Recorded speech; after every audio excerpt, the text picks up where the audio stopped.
FS සුවි YouTube channel එකත් එක්ක එකතු වෙලා ඉන්න ඔයාලා හරිම ආදරෙන් පිළිගන්නවා.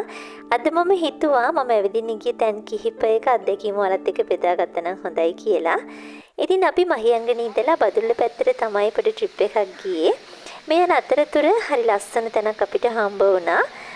ලොක්ගල්ලොයි කියලා. ඉතින් එතන හරිම සුන්දර අත්දැකීමක් අපිට අරගෙන ආවා. කලින් මේ පාරෙන් ගිහිල්ලා තිබුණාට නතර වෙලා මේ ලස්සන බලලා තිබුණේ නැහැ.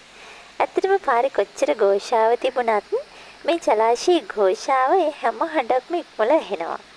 කනට මිහිරි ඒ හඬ. ඇත්තටම හිතට සතුටක් ගේන මහා ලොකු දේවල් හේතු වෙනවා වගේම මේ වගේ පුංචි පුංචි දේවලුත් හිතේ ලොකු සතුටක් ඇති කරන්න හේතු වෙනවා. ස්වභාවික පිහිටීම වගේම මේ පාලමේ නිර්මාණාත්මක බවත් හරිම අපූර්වයි. මේ බලන්නකෝ පුංචි පැටවුන්ගේ වගේම අපෙත් සිත් ගත්ත හරි අපූර්ව තැනක්.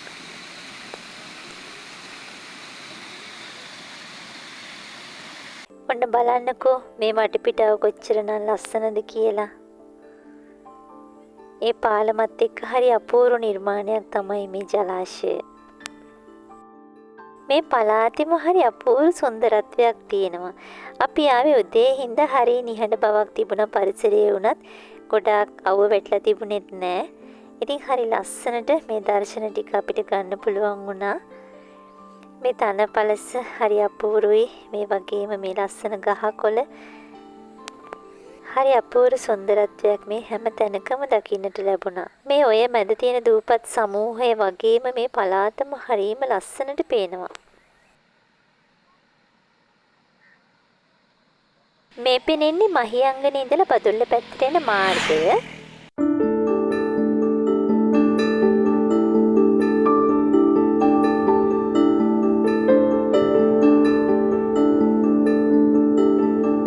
පාලමෙන් අනික් පැත්තෙත් හරිම ලස්සන වටපිටාවක් තමයි අපිට දකින්න හම්බ වුණේ.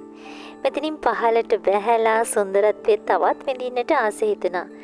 ඒත් අපි වැඩි වෙලාවක් මෙතන රැඳුනේ නැහැ. අපි ආයෙත් ගමන පටන් ගත්තා.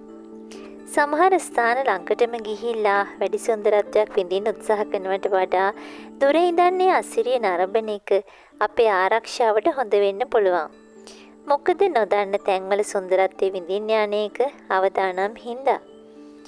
අපි සතුටින් ගමන ආරම්භ කරනවා වගේම සතුටින්ම ගමන නිවා කරන්නට පුළුවන් නම් තමයි ඒ ගමන සාර්ථක වෙන්නේ. ඊට පස්සේ අපි ගියේ මුතියංගනේ රජමහා විහාරයට. ඉතින් බදුල්ලේ තමයි පිහිටලා තියෙන්නේ. එතනත් හිතට සුවදායක අත්දැකීමක් එකතු කළා. අපි ගියේ පොය දවසක හින්දා බැතිමතුන්ගෙන් පූජා භූමිය පිරීලා තමයි තිබුණේ.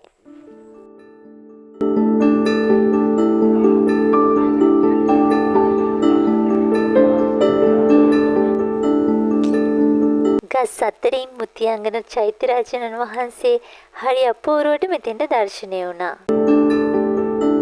මුතියංගන රජමහා විහාරයේ මගේ හිත නිවපු මං ආස කරපු තැනක් තමයි මේ බෝධින් වහන්සේ.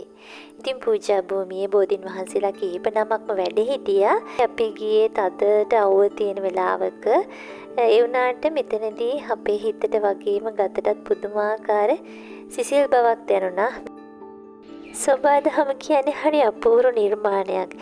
ඉතින් මේ එක පාට මල් අතරේ මේ මීමැසි රංචුව හරි අපූර්වට මල් පෙනිබනවා.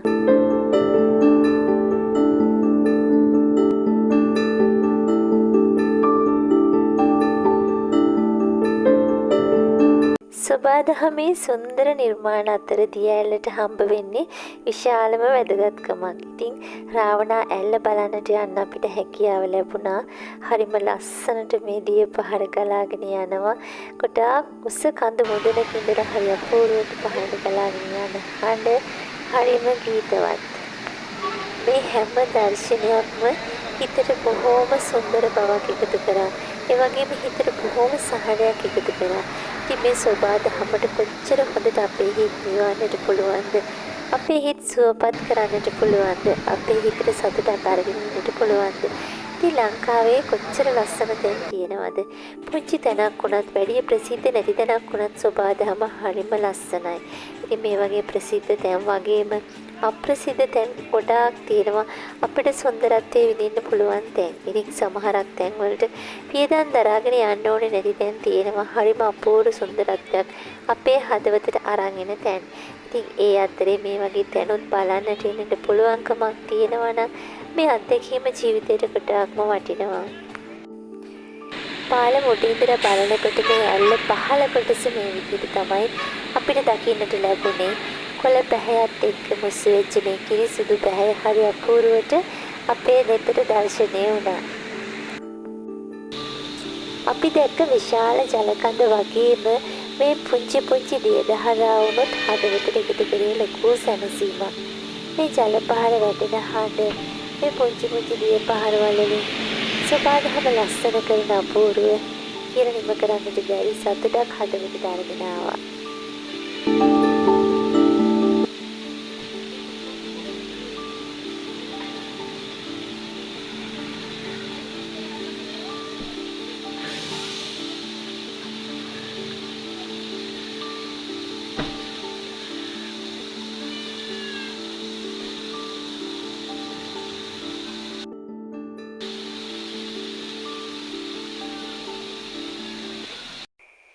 ඇත්තටම මේ සත්තු මේ වගේ තැන්වල දකිනකොට හරිම සතුටක් හිතට දැනෙනවා.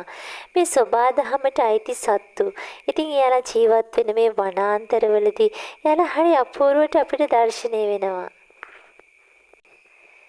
මේ වගේ වන සතුන් සෝබාදහමත් එක්ක ඉන්නකොට කොයිතරම්නම් ලස්සනද? කොයිතරම්නම් අපේ හිතට සැනසීමක් අරගෙන එනවද?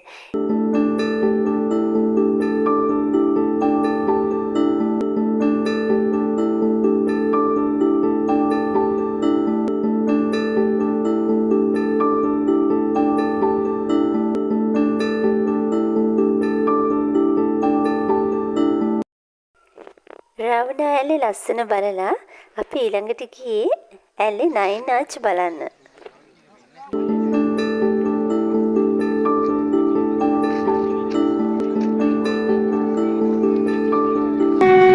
මේ බලන්නකෝ නයින් ආච් ගොඩාක්ම ලස්සන ට්‍රේන් එකක් එනකොට.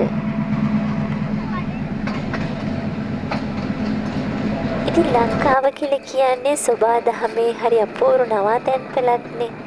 ඉතින් ඌව පළාත කියලා කියන්නේ ඒකේ හරි ලස්සනම තැනක්.